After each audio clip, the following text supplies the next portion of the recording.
चलिए जी, fourth question discuss करते हैं।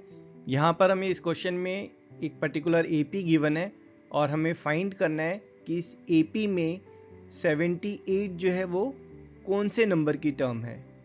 So let's check the solution. Let's start by what's given to us. So given to us is this particular AP, and solution will start by assuming let A is the first term, which here is given as 3. D is the common difference, which is 8 minus 3 or 5, and Tn is your nth term, which here is 78. Now we'll use your nth term formula here.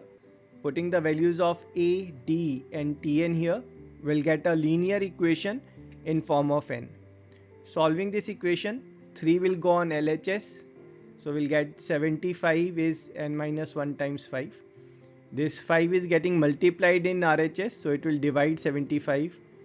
So n minus 1 is 15, and solving it, n will be 16. And thus in this particular AP, 78 is 16th term, and that's our answer.